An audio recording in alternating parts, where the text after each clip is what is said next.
welcome back to our next segment. We were talking about, your casting process and how fun it is to let other actors play around with the characters you've written and see what they can develop from there. As an actor, I want to ask you now, what do you look for in a director? That's a great question. As an actor, I would like to work with a director that is open and receptive to discussing, if I have questions, they are happy to answer, and that they are collaborative. Like I will, great. If they've chosen me for the project, then they liked what I brought to the table. So they liked the perspective that I had, but they're also willing and happy to tell me their feeling about, I really enjoyed this part, but could you play this section like more ferocious than like, what you were playing? Can you bring it up a notch, or can you take it down a notch, or, can you make sure that like I like to take direction? So someone that's kind and courteous.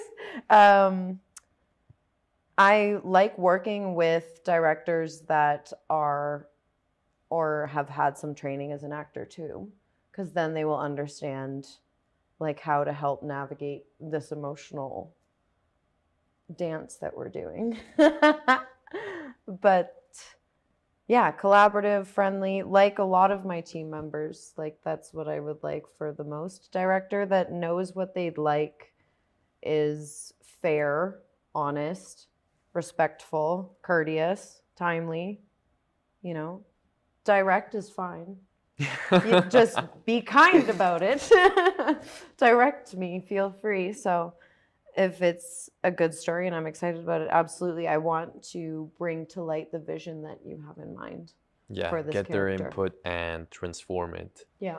Has there been a role that's got you really, really devoted into the character? How do you prepare for these roles? You've had so much training. What's your method of getting into the character? So you've just been casted for a role. Yeah. What do you do first? So like if an audition comes in, then I'm going to be doing a character analysis and a breakdown on who they are, what their motivations are, what their background is, who the characters are, their relationships to the people in the scene, that type, and navigate like what their motivations, what's their purpose.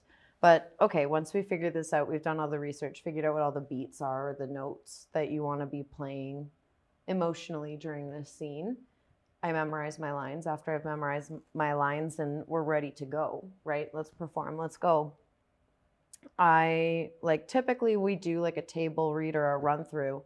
And then when we do that, or we're rehearsing, the director or the director will tell you like, hey, I liked how that was played, or now we've moved, or I'd like you to try it this way, and you go that way.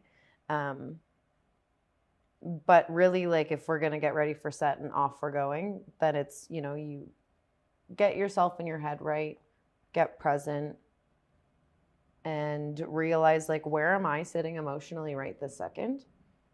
And where is the character sitting?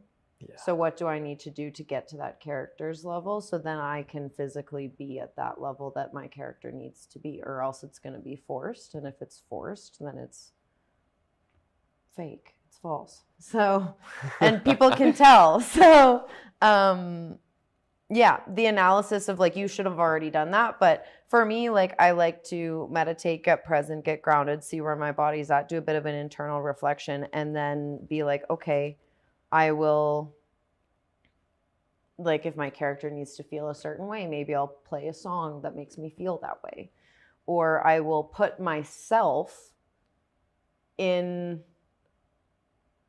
a circumstance of a memory of when I was feeling that way and what was going on, and just sit there, because the world and the mind is a very interesting thing, and time is very interesting, and I can put myself in something that happened to me when I was 23 or 18? Like, who was around me? What did it smell like? What were the sounds around here? What was the architecture? Who was near me? What were they saying? What were they smelling like? What, like, did I sleep enough that night? Like, that character, what have you. There's different methods. But that's kind of what I like to go through to kind of bring those feelings forward. But as a lot of acting coaches will teach you, it's this really interesting challenge that I love about acting, because if I've played this feeling of something that happened to me and I've gone through it again and again and again, eventually you emotionally process it, and then you can't access that feeling in that way anymore. So now you have to find something else. But does that help answer the question? And, you know, get present, meditate, just be ready, but be patient too. Because film is a hurry up and wait game, right? So you always have to be ready. You always have to be expecting, and you always have to be very, very, very passionate about what you're doing. Yeah, I think in life, if you're not passionate about it, what's the point? Yeah. What's the point? So for me, I'm like, I hit an age, I'm so old. Like 20, I think it was 21. I was like, I'm not having a career in something I don't enjoy. I'm not doing it. And I would work jobs that I had to work until I didn't have to do them anymore. And now I have works you do want to do. You have jobs you do want to do. Yeah. I don't have to do anything I don't want to do. I have worked hard. I help local businesses every day, all day. I get to tell stories with their knowledge and what they're up to, and I get to work with other artists and figure out what projects we're working on there. So yeah, I am very grateful. I am very abundant. I'm very blessed that I don't have to do that. But always being present, always being your best, always being on as best you can, because, you know, all the world's a stage. And there's no dress rehearsals. There's so many people I'm quoting right now. But yeah, but that's incredible to just see, again, your application of all these methods to get into character, to do your best, to be ready, to be energetic about it. Is there some, you know, one role that you, well, I imagine there was many, but is there one role that you applied to, didn't get? My question for a lot of actors is, how do you deal with rejection? Because it's a field where it happens a lot. A lot. So I've had actors on here tell me, you know, you just gotta keep on moving on to the next role, to the next audition, and have your mind on the goal that it will happen, that it will happen. So I want to know, how do you deal with that rejection as an actress? Take nothing personally. You know, if it's supposed to happen, it won't pass you by.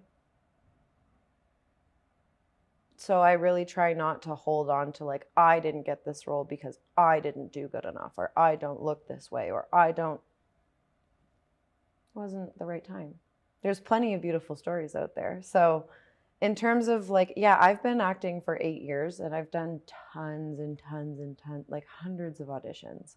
And I've landed some Netflix shows, I've landed some movies, I've landed some short films, I've landed some commercials, I've landed music videos. Have I ever been full-time? No. Have I worked for some incredible businesses and some great stories? Yes. So it comes back to the why. And if you can make the audition process fun, if you are auditioning, you are working. So you are a working actor, as far as I'm concerned. And yeah, if you, as it just keeps coming through, you know, you roll with the punches, but you take the story that comes in front of you, and you study it, and you learn it, and you fall in love with that character, and you figure out how to make it happen, and then you do it. And that should be the purpose. The purpose should be, I'm here to tell you a great story. And you are also a business. So know that your brand, your worth is there. And if you don't see that, that's not my problem. I'm going to get another audition that comes in, and I hope it works out with your project and it will go well. I'm excited to see it when it's done, but it has nothing to do with me as a human. Perhaps I could have performed better. You know, some days are phenomenal. Some days your best is your best, and your best at that day might be what 75% of you could perform normally. Or it's at your 75% capacity, but that's the best that you have for that day. But know that if you make it interesting and captivating and you enjoyed it, that you'll probably get the casting director to bring you in again. And that means you've built a relationship, which means you've interested them enough. And when the time is right, you'll get that phone call. Yeah. So Mark Ruffalo, now don't quote me on this, but I've heard that Mark Ruffalo auditioned for like 12 years and he got nearly nothing. And then the Hulk, it just takes one. But he did that for 12 years. Could you imagine? I'm like, okay, well. More than a decade. Right? Let me see. So I've read, let me look at the experts. Let me look at the pros. Let me look at these people. And there's a ton of examples of people that have been doing this in many different art mediums for 10 plus years with barely any recognition. But how many hours does it take for someone to be a novice to an accomplice to an expert? At least 10,000. So knowing that I'm going to fail, get back up. I'm going to fail, get back up. I'm going to fail, get back up. And just keep trying and trying and trying. And so on the business side, when I am the market leader for South Calgary. So I am Red Deer down to the bottom of Calgary and Saskatchewan. So anyone that's a publicist and a digital marketing strategist to affluent communities, I oversee and consult with. And they're like, how do you manage rejection? I'm like, I cold call. They're like, I've nothing personal. I cold call. And they're like, I'm so scared to cold call. Do you know what my cold call sounds like? Hello. Hi. Hi. My name's Victoria Givlin. Nice to meet you, Victoria. I moved here last year. I thought that the alcove looked really interesting. That's good to hear. How long have you had this spot? You learn about them and be interested in, I'm like, hey, I'm new to the city. I'd like to get to know you and learn more about you and how I might be able to help you. Could I grab a coffee with you? Sure. Or no, thank you. I'm too busy. Like, okay, call someone else. Like, it's not. Or, so you grow your business with cold calls, referrals, networking, and drop-ins. So cold calls, that's an example of what I just did. You could go to Google and find the business owner's name, and so that you have a little bit more information, but you start building a CRM system, right? You can do that with leads for production for films too, friends. Like, you can start calling businesses and start asking if they're interested in supporting local film. And if they say no, okay, call the next one. Like, and you'll have a name of who the admin was, what time you called, what they said, who the business owner is, and give them a call in 6 months. And who knows? They'll change your mind, yeah. Right? You never know. Well, I think the game has changed a lot because of accessibility. And going back to all that talk about actors, artists, entrepreneurs, trying their hardest for 10 years, 20 years. And then they take off. And then they're an overnight success. But it's because things are more accessible now. I mean, even, let's take the music industry, for example. There's been these songs from Japan made during the 80s, during the 70s, 80s, that people really didn't pay much attention to them, internationally. But then YouTube comes out in the 2000s, gets big in the 2010s, and then suddenly some random person from Japan is putting these Japanese hits of the 80s, and people dig it, people like it.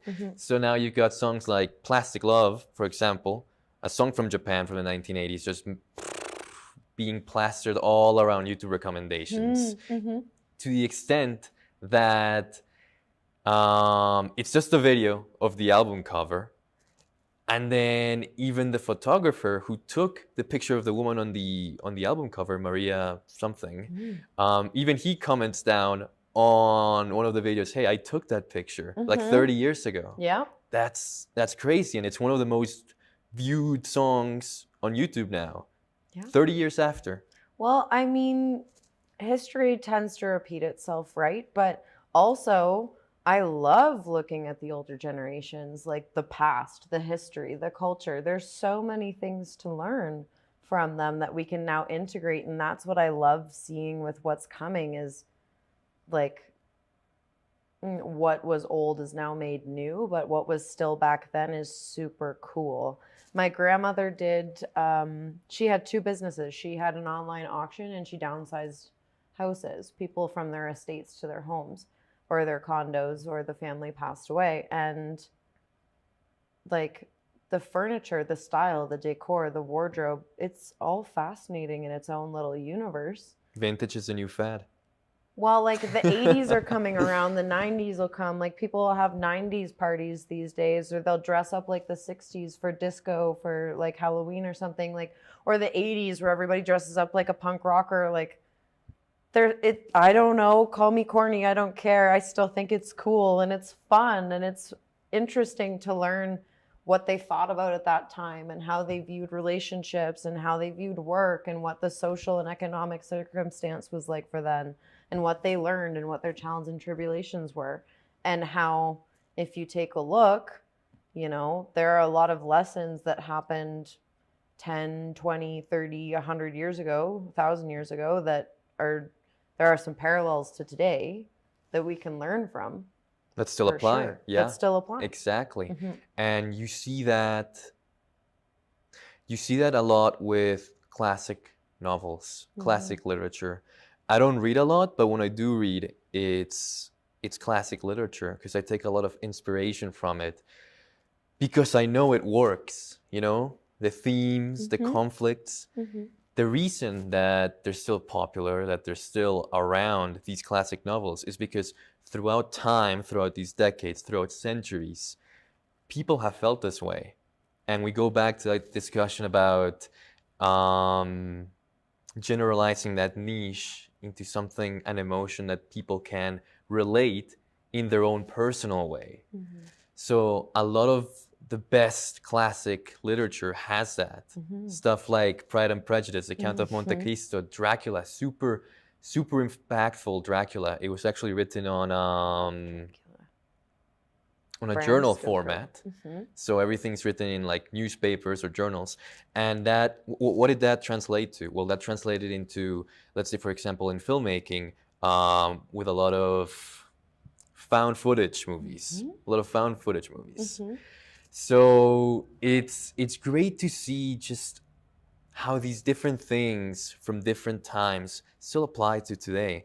And we see that again through trends coming back up, through literature still being around, through these stories, these conflicts still being told, but with different characters in different circumstances. Yes. Yeah. There's so much to learn from the past cultures, and the more I know nothing. Like I love learning different mythologies and backgrounds and beliefs and cultures, and it's so cool the stories that they tell. And humans have been doing that as long as we've been around, right? Like we're communicative. We'd be by the fire, we would talk about that would be our entertainment, right? So now that we get to do it in video format, but take a look at what the other ones were doing and learn from it, and then add our own unique spin and teach our own lessons, and then look back at it. Like if you've looked at work that you've made before, you're like, oh wow, like, you know, there's always something to learn. Do you feel, now let me ask you the invert of that question. Do you feel that sometimes we focus too much on the past trends? Like as a writer, as a director, as a producer, as an actress, the 2010s has been filled with 80s, 90s, more so 80s nostalgia, to the point where a lot of the popular shows, the popular songs, popular TV shows all have influences from that era. I feel like we keep these parts of who we are, and we have so many different aspects to who we are as a human.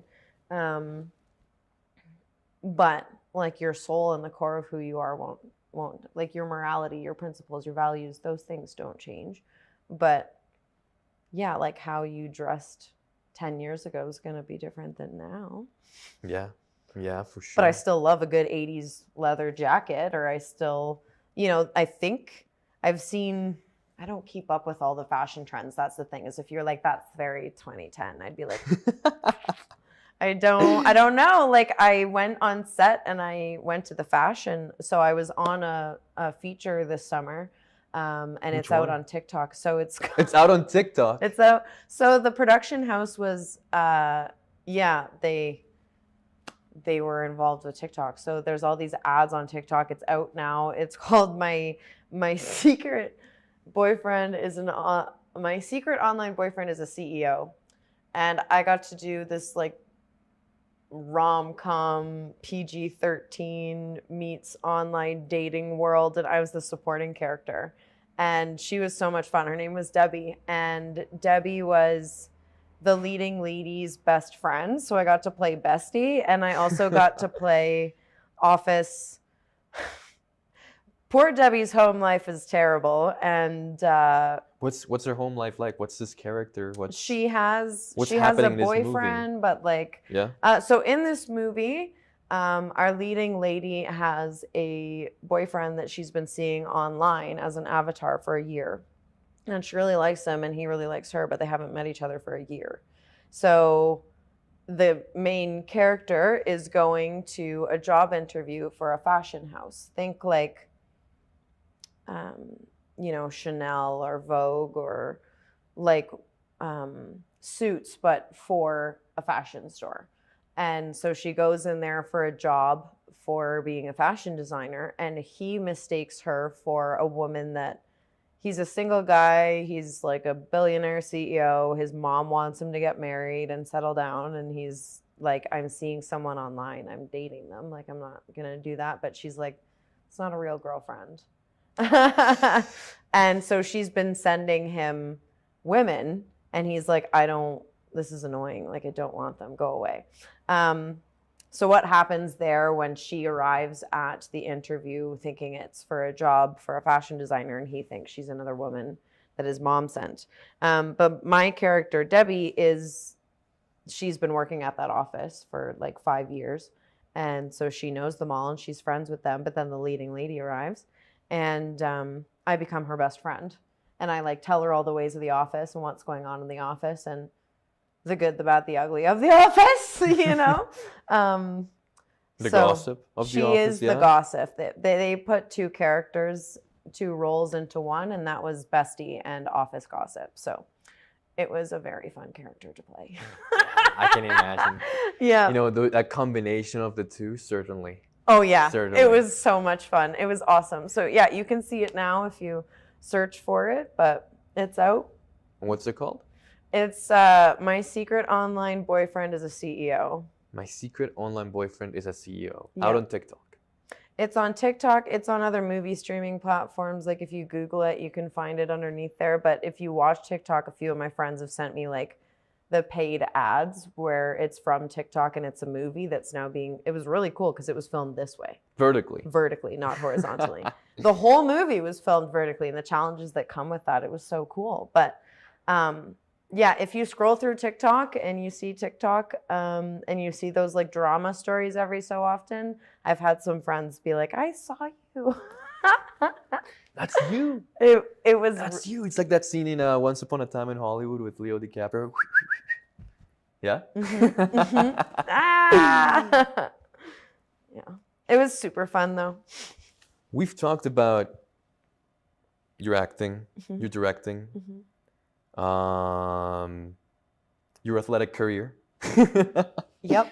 What about marketing? How does marketing fit in all this? We haven't gotten a chance to really, dive deep mm-hmm. into, now you're working in marketing, you're working with your mother. How did that all start?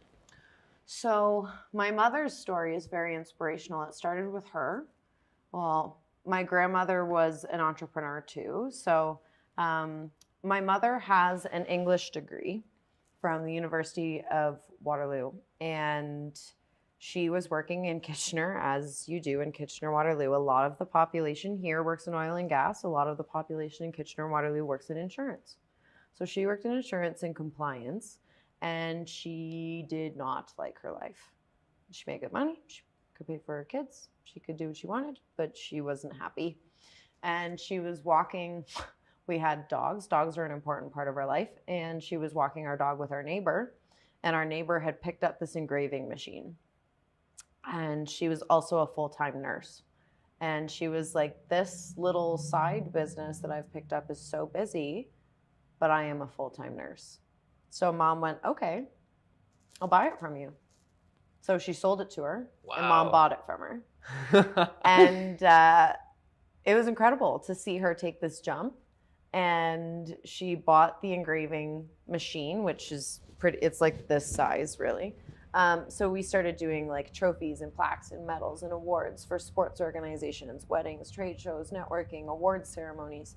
And then she picked up a promotional company so we could do promotional branded items, hats, notebooks, Nice. flyers, mail outs, postcards, name tags, whatever you needed your brand on, hats, umbrellas, we could do it. And then, so my mom had been doing that. She did that for a total of 15 years before she sold the business. But like year 8 or year 9, my dad, my parents are high school sweethearts.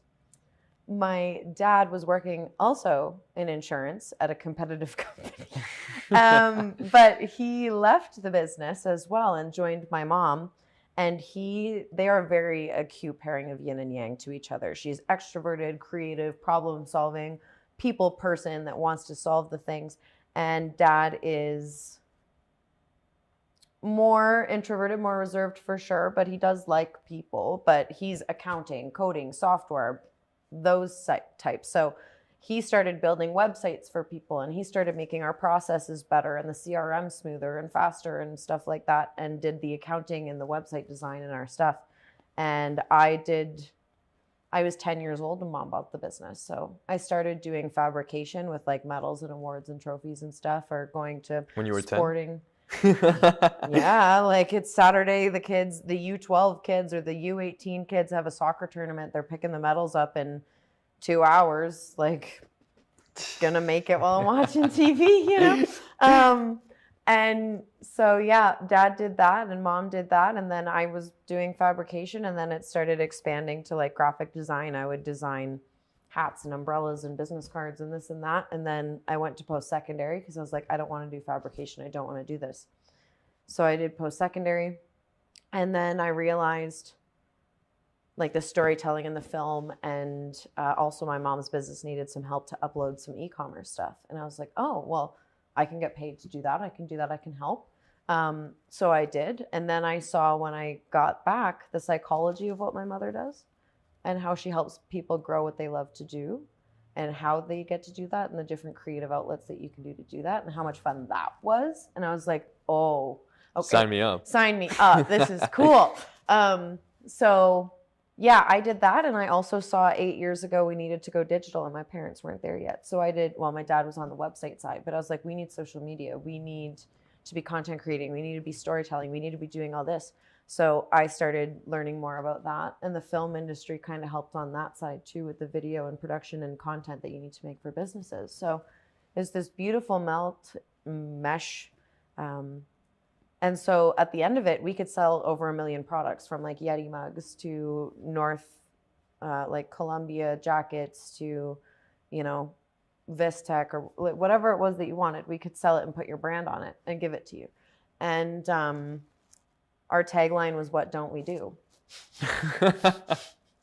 So people would ask, like, could you? We'd be like, give us a second. And we'd think about it and we could figure out a way to do it.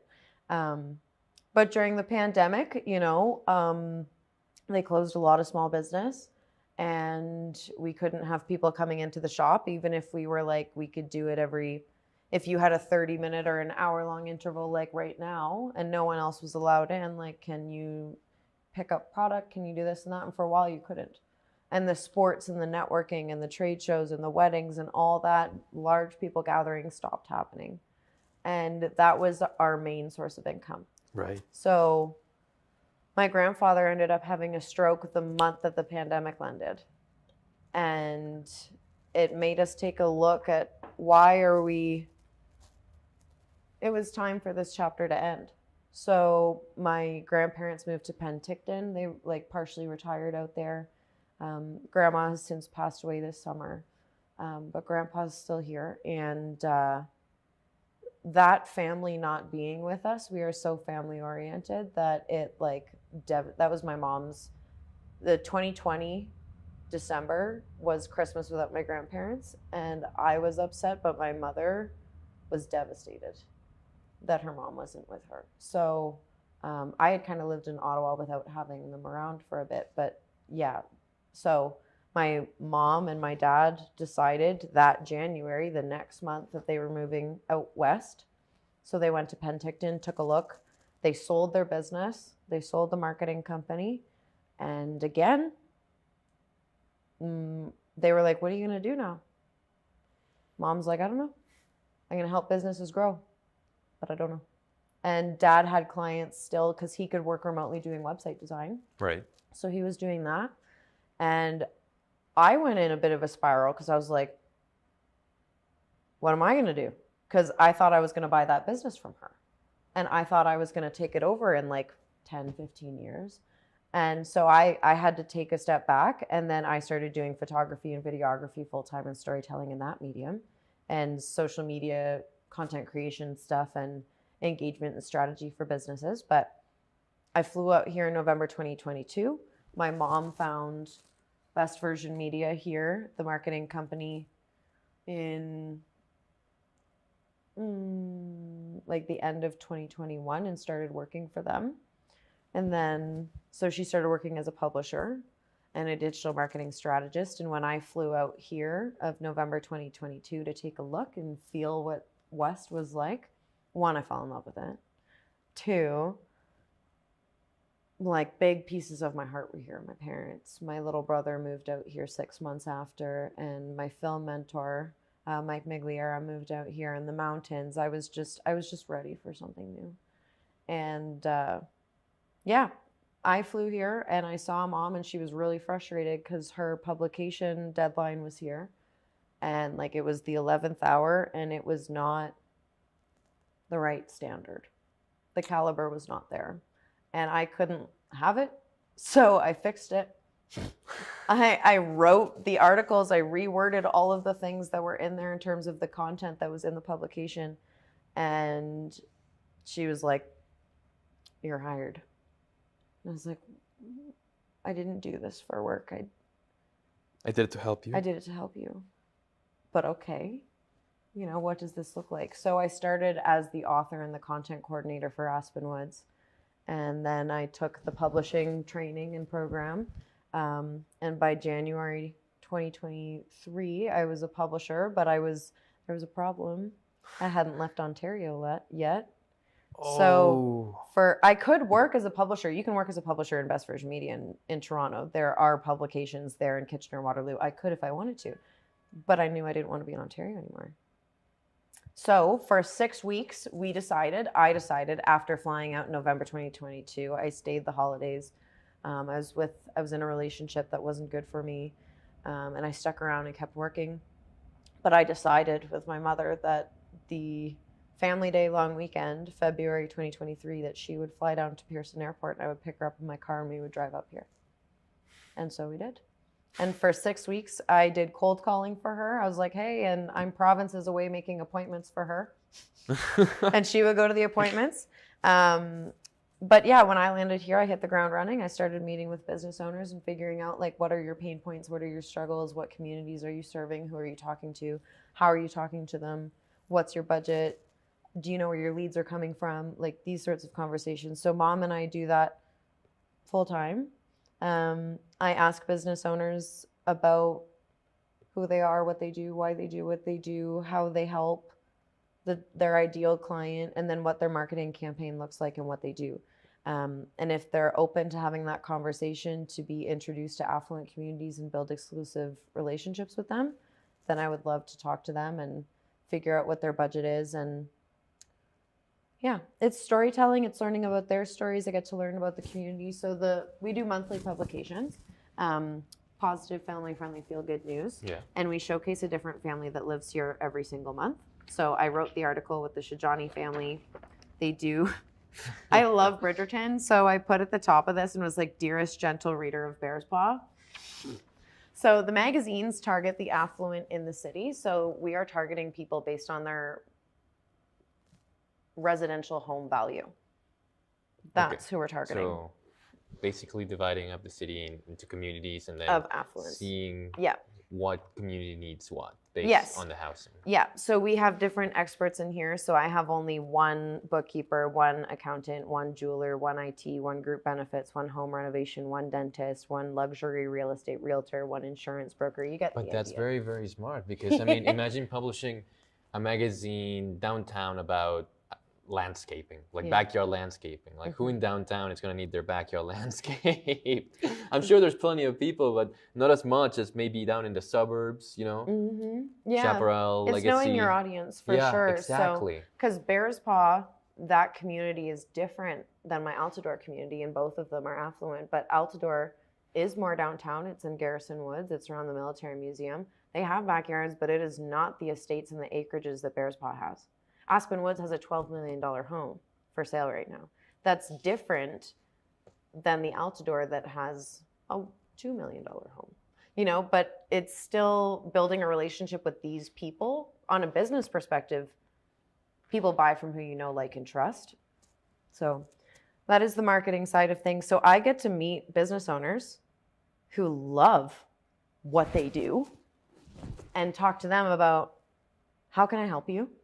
Who do you want me to introduce you to as a referral partner? Who's an easy, that makes sense. You're a financial advisor. Why aren't you talking to a realtor?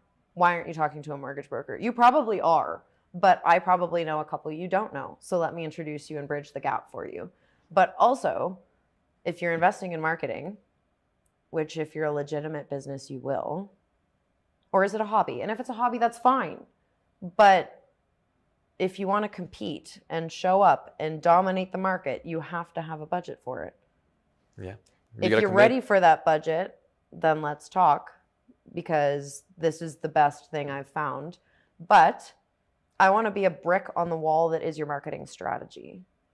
You should have a videographer. You should have a radio person. You should have a Spotify person. You should have a podcast these days. You should see about TV commercials. You should see about being on billboards if you really want to do it old fashioned. Like, there are so many different ways. And I have channels that can do it that are the best in what they do, but I do not do everything. So I want to collaborate with other businesses, and they're like, oh, I have an ads person. Fantastic. They can't get it at 4 cents. I'm not telling them to not give them money. You need to give them money, but wouldn't you like your message to go 10 times farther with the same budget? Exactly. When you're not paying for my hourly rate, you're not paying for mom's knowledge, you're not paying for your graphic designer, your digital designer, all you're paying for to work with me is to run your campaign. But you literally get a fractional marketing team for free. So, yeah, I love the marketing side. And really, I see this beautiful, like, it's an ecosystem. It's a community. When I'm filming the men's mental health film, we should be having conversations with professional certified psychologists. And so we will. So I will introduce you to them because I happen to know them, and these are my friends. And aren't these people that own businesses, some of them are interested in the movie industry, and they want to see what it is to make a movie. And oh my gosh, I have friends here too, right? So yeah, I genuinely adore it. People are like, if you could change your life, I'm like, I'm living my dream already. The only thing I would do different, I don't think I would do anything different. But if it was like, what was the one, I'm like, maybe a slight change. A slight adjustment, like one adjustment, it would be like, I'm probably sitting and working 70% of the time in the marketing world and 30% in the film world.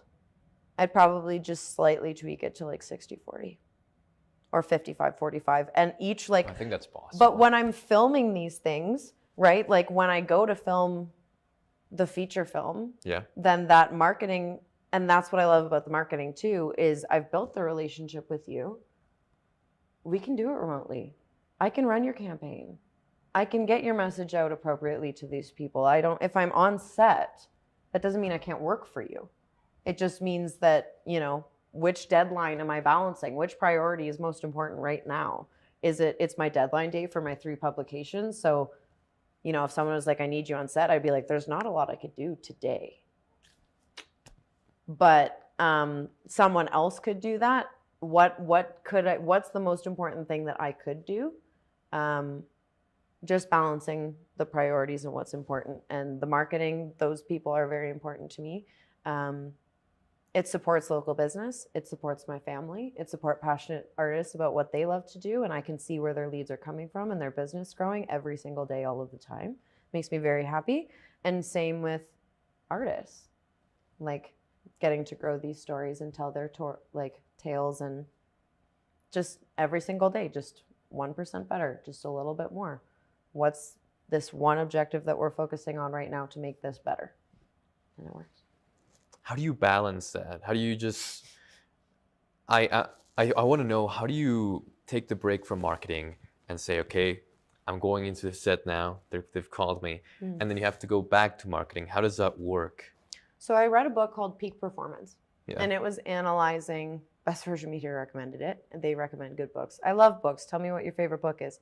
But Peak Performance is analyzing, in a SparkNotes version, high performers. Athletes, musicians, artists, actors, scientists, business owners, CEOs, financial advisors, all of them. And goes, okay, well, you got the gold medal. Phenomenal. That's great. But I don't want you to get burnout and then not be able to continue and now your life is crashed and you're done.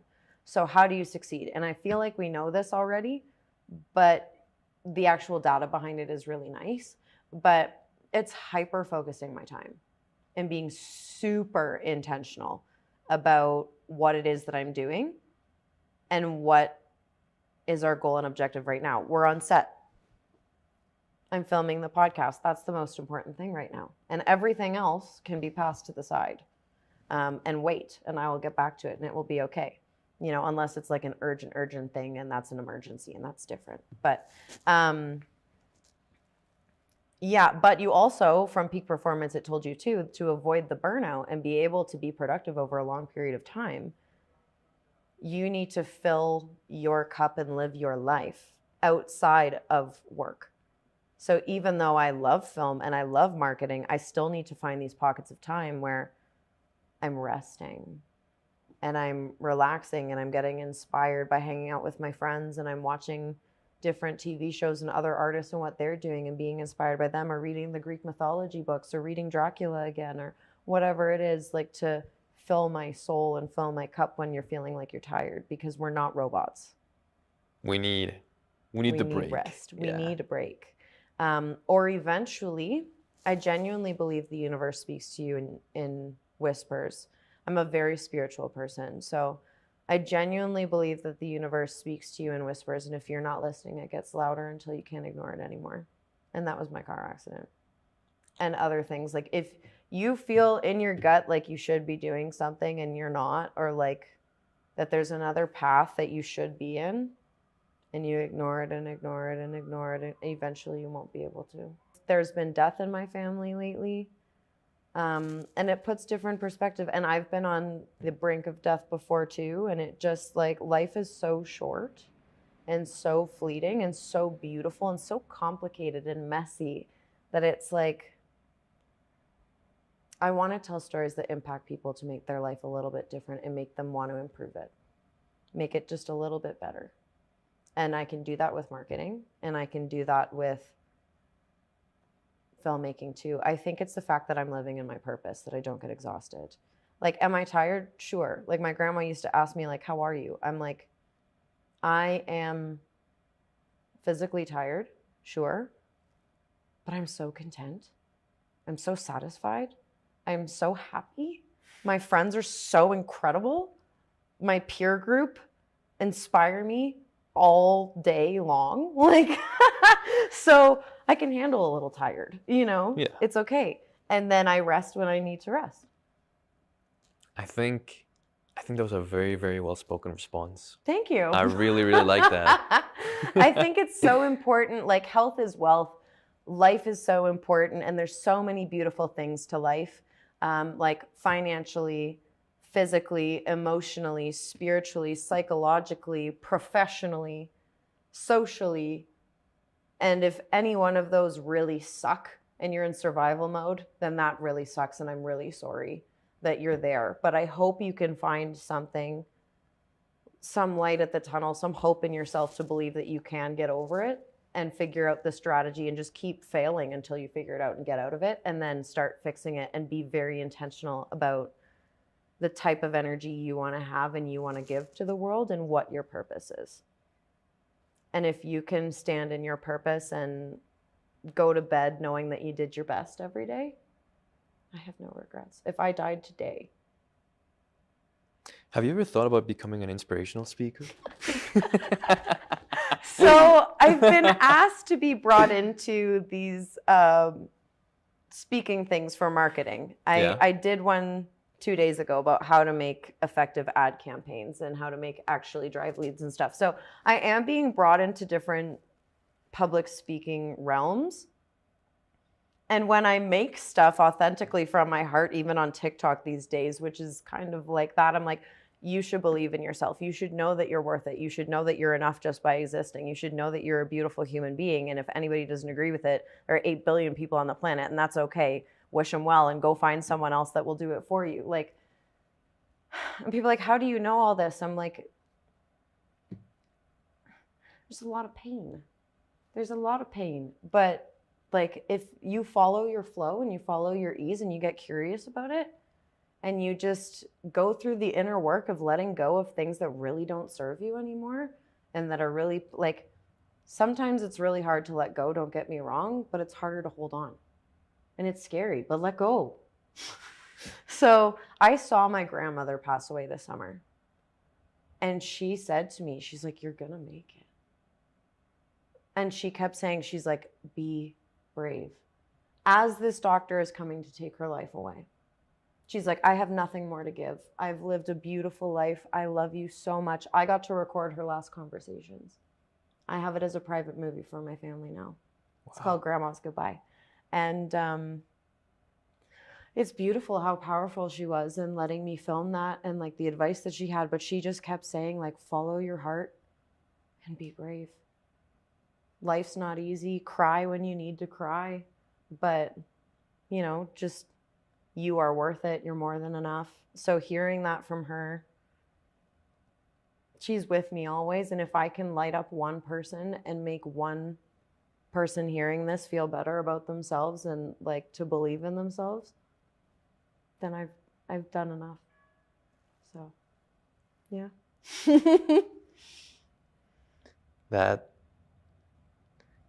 That's a lot of speaking from the heart, I'd say. I love leading with the heart. I really am leaning into going with how I feel these days more than, like, I know I'm intelligent, but like sitting in that, using your logic for sure, but what really excites you? What really gets you going? And for me, it's people, listening to their stories, helping them grow what they love to do, connecting them with the right people, making awesome memories, learning new things, failing. And like this year, I've been able to, like with my grandma and stuff, when we were producing the check engine film too, like that was all kind of going while it all got started. And each of us on the production team, there are 4 of us, and each of us navigated mental health issues at different times while we were putting this together. And the whole team was like, we're here for you. We love you. What do you need? But like, you do what you need to do and you take care of yourself. And this is what we're doing. And when you can come back in and give us a moment to help, great. But like, know that we're here to support you and we're just making this. And it was really awesome to see. So I hope that other people can be inspired to follow their heart and don't be afraid to fail. What's the future looking for like for you right now? Like, what's the on the marketing side, what's the future of that? Marketing side, we're going to keep growing. We're going to keep, so we have some really exciting things that now I can see live real data every day, all the time, what people's leads are doing, what's going on, where they're coming from. So that's very exciting. So Mom and I are currently in the top few publishers in Canada. So that'll keep growing. That'll be awesome. I'll get to keep helping, meeting other business owners, connecting with them. I meet 3 to 5 every single day and learn how I can help them. So that'll keep happening. We'll keep growing. We'll keep adding new stuff and offerings for making businesses grow what they love to do. I've earned a work trip. Nice. So I'm going to Cabo in April. So I'm very excited for that. I went to Punta Cana this year, thanks to them too earlier. Traveling, I went to Toronto a few times this year for a friend's wedding and for work. Next year, I'd love to go to Vancouver. My cousin's got a spot there. He's an ER doc, so I can stay and come meet some Vancouver people because I would like to network with them. Would it be your first time going to Vancouver? I've been to Vancouver once, and there's a whole story there. I went with, long story short, I went with a photographer and videographer friend that I had worked with professionally for 2 years on it, like for probably 4 or 5 gigs total. And we had chatted about our life and stuff. But I was under the impression that we were going as friends. Oh. So, and I made that very clear. I thought I made it very clear before I went. But is it too late to say this program is PG? Oh, yeah. No, it is PG. No. I just, I didn't, when I landed, pretty much the hour that I landed, he confessed his love and wanted to take me back to Toronto and let me move and live with him and be my husband. And I was like, we've never talked about romance. We've never been romantic. We've never gone on dates. We've never. So it was very odd. And the day that I landed in Vancouver, I went to Vancouver to go see, to network and mingle with other artists and see some agents and stuff out there. But the day that I landed, they went on strike. So the universe was telling me not now, and then it gave me this really weird side quest that I was like, and I'm messaging my dad and my grandpa, and they're like, I will fly you back. I will drive down there. And I was like, it's okay, honestly. Like, I would go do day trips, and then at night I would just stay in my room by myself. But yeah, no, I'd really like to go to Vancouver and not have that. Just get to explore. So. And what about the acting side, the filmmaking side? What's the future? Future of that. Like? So Before I Go is in post-production, and we're going to do screenings and put it in the film festivals at the same time as Check Engine, the men's mental health film. They are ACTRA shorts, so we will go to the ACTRA Awards the second year. They did it a few weeks ago and I was there, but they'll do that, and hopefully, fingers crossed, our films might be in that. But if not, I'll still be there. And the horror film in Puza, we have $25,000 saved up for it. We are doing a micro budget, so I need $75,000 total. I need 50 more. Things are looking pretty good in terms of product placement and local sponsors and businesses. I am going to be a lead in that movie. Nice. Which character? So her name's Brittany. Brittany. I thought it would be a more Greek name. No, I know. I didn't. So this is not my script. But her name is Brittany. She is a history buff. Yeah. And she is one of the leads, and she's going to be a big reason to try to get that Impuza back into its box. That's her. Yeah, that's her main goal. Once it's started on its murder rampage, it's got to go back in somewhere else. So that is her main thing to overcome. And it'll be a lot of fun. I'm super psyched. Auditions are still coming in, so you never know with those. But the movie, I could throw my hat in the ring. Yes, you could throw your hat in the ring. If you know gigs that are casting for roles, I'm open to them and seeing what other filmmakers are doing. I'm going to probably go back to a friend of mine as a director, and I've been his assistant director for a gig or two, but he's a beautiful human. He's a professor, 33 Visuals, Brandon.